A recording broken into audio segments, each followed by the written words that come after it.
Hello everybody, this is part 3 of our talk, and we'll focus in this part 3 on Mahmoud Darwish, the Palestinian poet who was born on the 13th of March 1941 and passed away on the 9th of August 2008. Mahmoud Darwish says, I quote, "There is on this land what makes life worth living. على هذه الأرض ما يستحق الحياة. على هذه الأرض ما يستحق الحياة." And he was the national poet of Palestine, and he was called the poet of the resistance. If we try the same way as what we did with Nagi Mahfouz, try to follow the writing career of Darwish and divide it into phases, I would say that I would divide his career, his writing, into different phases. First, when he was in his 20s, and then starting from 1964, then in 1988 when in his 40s, and then in 2000 in his 50s, then in his 60s, 2002 and 6 and so on. So I would divide it into 4 parts, or let us say 3 parts. His writing in his 20s, his writing in his 40s, and his writing in his 50s and 60s. In his 20s, when he was still young, full of energy, his writing was, or his writing has this tone of defiance and anger. And he used clear and direct language because he was addressing his people. He was addressing all his people, so he had to use direct, simple, clear language, simple diction, lyrical language, like his identity card, for example, a poem, and another poem about human being, and a third poem to the reader, and so on. In his 40s, his main topics were being in exile, because he was exiled in his 40s, and so he lost his identities. And he returned to the same tone of anger during the invasion of Lebanon, and also during the first Intifada uprising. And the third thing we notice during that phase in his life, that he was he addressed the human side of his enemy in some of his poems. For example, his poem Beirut, and another poem, The Adam of Two Edens. In his 60s, the final part of his life, he turned mystical. His writing style turned mystical and experimental in terms of language and images. For example, his poem Mural, and also A State of Siege. And he started writing about love, about life, death, about daily life experience in a lyrical tone. He never abandoned the lyrical tone and lyrical rhythm, but this time in natural speech. Still lyrical, but in natural speech, like his writing in the Butterflies Effect, with some of them prose poems. He didn't call them prose poems, but still lyrical in their essence. He could not abandon this lyrical element, this beautiful lyrical element in his writing. Now I give you some examples. In his 20s, when he was young, let us read, for example, his identity card, بطاقة هوية. He says, look at the words, pay attention to the words I mark in red. Look at the vocabulary, what kind of vocabulary he used at the time. He says, write down, I am an Arab. He stole the groves of my forefathers and the land I used to till. You left me nothing but these rocks, and from them I must wrest a loaf of bread for my 8 children. Write down on the top of the first page, I do not hate people. I steal from no one. However, if I am hungry, I will eat the flesh of my usurper. Beware, beware of my hunger and of my anger. We can see and feel his passion. We can feel his anger in the lyrical. This is, even in English it sounds lyrical. imagine it in Arabic. In Arabic, it's so lyrical, so powerful. And look at the words: stole, rocks, eat, usurper, hunger, anger. This kind of language, very simple, very direct, very powerful. It conveys his angry feeling very clearly right away. Another poem about a human being, published in 1964. Actually, also Identity Card was published in 1964, and when it was published, it gained him fame right away in the Arab world. He was famous right away in the Arab world. He was born, as I said, in 1941, so 1964. That means he was 23 years old, and he was so famous right away all over the Arab world. The other poem about a human being, again, pay attention to the words in red. They fettered his mouth with chains and tied his hands to the rocks of the dead. They said, "You're a murderer." They took his food, his clothes, and his banners, and threw him into the well of the dead. They said, "You're a thief." They threw him out of every port and took away his young beloved. And then they said, "You are a refugee." Look at the word: fettered, chains, rock, dead, murderer, dead, thief, refugee. All these words convey clearly his passion, his powerful feelings, his anger, his frustration, his revolutionary spirit at the time. To the reader, another poem, he says, "The wrath of my hands, the wrath of my mouth, and the blood of my veins is a sap of wrath." Oh, very powerful and full of wrath and anger. In his 40s, when he was exiled all over the world, he wrote in Adam of Two Edens, "We brought you tidings of innocence and daisies, but you have your God and we have ours." Now we notice the shift in the language, in the vocabulary, in the diction. Now, after talking or writing using vocabulary like chains, anger, wrath, hunger, rocks, now he's using innocence, daisies, and now he's addressing his enemy. He's addressing his enemy, saying, "We brought you tidings of innocence and daisies, but you have your God and we have ours." Now he's addressing the human side in his enemies. In Ode to Beirut, he says, "Streets encircle us as we walk among the bombs. Are you used to death?" He's addressing his enemy, okay? "Streets encircle us as we walk among the bombs. Are you used to death? I'm used to life and to endless desire. Do you know the dead? I know the ones in love." Again, he's projecting the dichotomy between life and death. He and his people prefer life, while his enemy prefers death. And we can see from the language used, he's talking to his enemy again. "Are you used to death? I'm used to life."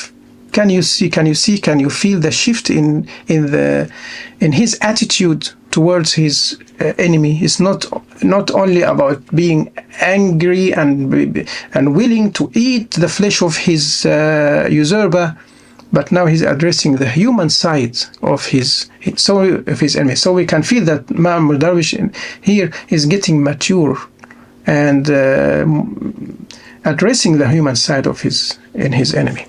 And another poem, "We travel like other people." He says, we travel like other people, but we return to nowhere."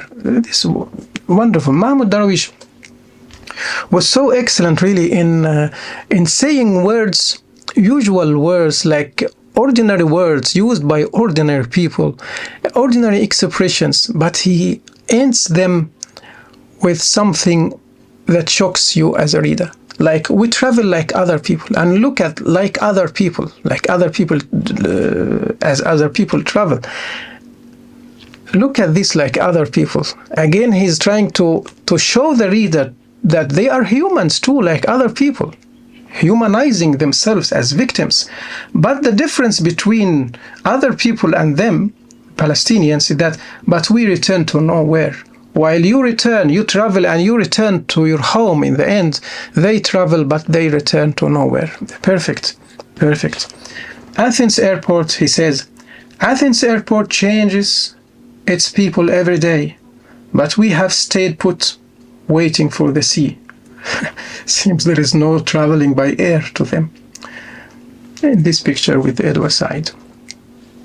In his late 50s, now he turned mystical, experimental, and tried to talk about, and we can see clearly his writing changed completely. The language changed, the themes changed. Now he's mystical, experimental, the topics are universal topics, like this poem, Mural, Jidariya. He says, "This is your name," a woman said, and vanished through the winding corridor. There I see heaven within reach. The wing of a white dove carries me towards another childhood. And I never dreamt that I was dreaming. Everything is real. I knew I was casting myself aside and flew. I shall become what I will in the final sphere. And everything is white. The sea suspended upon a roof of white clouds. Nothingness is white in the white heaven of the absolute. I was and was not. In this eternity's white regions, I am alone. I came before I was due. In this poem, he said that he dreamt of death, of being dead. And look at the language. I see heaven. Now there is no more talking about anger, wrath, all of it. Heaven, a white dove, childhood, white heaven, absolute, I was and was not. Very mystical. The language is mystical, is obscure sometimes. In this eternity. So it's the topic here is not anymore about Palestine, about his national cause, about his land. No, it's a universal. It's about death and what we shall see after death, a topic that can be shared and felt by anybody around the world. In the same poem he says, there is no age sufficient for me to pull my end to the beginning. We can see this always. He likes to use this dichotomy and in the dichotomy of meanings, like end and beginning. And as for me, now that I am filled with all the possible reasons for departure, I am not mine. I am not mine. I am not mine. Departure here, death, is filled with all the possible reasons for departure from this life. I am not mine. In his 60s, he continued in this, his way of writing, his mode of writing, continued in this mystical, universal, and the rhythm of natural speech in a state of siege, Halet Hisar. He says, a woman said to the clouds, please, enfold my loved one. My clothes are soaked with his blood. If you shall not be rain, my love, be trees, saturated with fertility, be trees. And if you shall not be trees, my love, be a stone, saturated with humidity, be a stone. And if you shall not be a stone, my love, be a moon in the loved one's dream. In the loved one's dream, be a moon. So said a woman to her son in his funeral. Very touching poem. He wrote it state of siege during the siege of the Israeli troops on Jenin camps. Jenin camp in 2002. Yeah, 2002. During the siege, the same poem, during the siege, time becomes a space that has hardened in its eternity. During the siege, space becomes a time that's late for its yesterday and tomorrow. It's very clear that his writing style completely changed, and now his writing is full of thoughts, not just feeling, not just passion, not just anger, but reflections, thoughts. mystical ideas, a mystical language that we'll have to think when we read him. We'll have to think, but I don't mean mystical that's so obscure. It's not that obscure. It's clear. What he says is still clear, but it has a touch of mysticism in it. In the same poem, we do what prisoners do and what the jobless do. We cultivate hope. And this is what I mean, that Darwish uses what is usual, what is ordinary, using ordinary language. Everybody is using. But he ends it with something shocking, something new, unexpected. Like, we do what prisoners do. Any poet would say that. There is nothing genius about it. And what the jobless do. Again, we cultivate hope. The word hope here is really, this is Darwish. This is what makes him different from any ordinary poet. I name the pebbles wings. I name the birds almond and figs. I name the ribs trees. Gently I pull a branch from the fig tree of my breast. I throw it like a stone to blow up the conqueror's tank. Poem to the land. So we can see the language here changed. Wings, birds, almonds, figs, trees, branch, fig. So beautiful vocabulary, peaceful vocabulary, but he did not give up his revolutionary spirit. He never gave up his revolutionary spirit, but the resistance, the way of resistance has changed here. Here he's not resisting by just throwing stones and shouting and being angry, but he's using even the birds, almond, and he named birds, almond, and figs. I name ribs, trees. Gently I pull a branch from the fig tree of my breast. I throw it like a stone to blow up the conqueror's tanks. He never gave up his revolutionary spirit, but the way of expressing it changed, the language changed, and now he's full of wisdom. And it's really a pity that he passed away so early, because I think during that time he reached his maturity as a poet. In his 60s, he reached his maturity as a poet, as a real, universal, world-class poet. So it's really a pity that he passed away so young, in his 60s.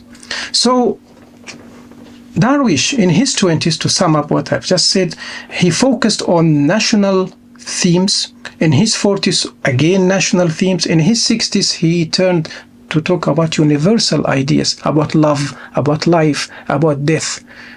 And he started even to write some love poems, very touching, very beautiful. The language changed. When in his 20s, there was always very clear a tone of defiance. There is anger. The language is so clear, so simple, so lyrical. In his 40s, when he was in exile, he used the same tone of anger, but he started addressing the human side of his enemy. In his 60s, the final phase of his life, he turned mystical, and his language turned experimental, and he moved from talking only about national themes to talk about universal themes and about love, life, daily experience, and so on. But he kept his lyrical tone, and but he delivered it in this natural rhythm of speech. That's the end of part 3 of what I want to say about Darwish. Briefly, of course, Darwish is a great poet, and there are a lot of things that we can say about him. So, Mahfouz Darwish, Naguib Mahfouz and Darwish. To sum up and end our talk, in Cairo Trilogy, he used national theme, and in most of his writing, he talked about national themes, national topics, and gained national fame. And in Children of the Alley, he talked about a universal theme, about the creation about the history of the world, history of religions. He got Nobel Prize. He gained universal fame, and actually, Nobel Prize, yes, gave him a world fame, universal fame, but he deserves. I think Nobel Prize deserves Naguib Mahfouz more than Naguib Mahfouz deserves Nobel Prize. Darwish also, he deserved Nobel Prize. He deserved. It's pity that he didn't gain it. He didn't win it. At the beginning, all his themes, national themes, poems of resistance, and so on, he was called the national poet of Palestine. And then he gained, through these national themes, he gained universal fame. Same like Mahfouz, Naguib Mahfouz. From national themes, he gained universal fame. And from the universal themes he addressed, he gained his reputation as a universal poet. So this is what I want to say about these two giants in novel writing and in poetry writing, Naguib Mahfouz and Mahmoud Darwish, and how the writing changed from being national literature to become world literature. And I end my lecture here. I hope it's useful to anybody who's interested in Arabic literature or in world literature in general. And I will talk to you later about a new topic. Until then, stay safe and see you. Bye bye, everybody.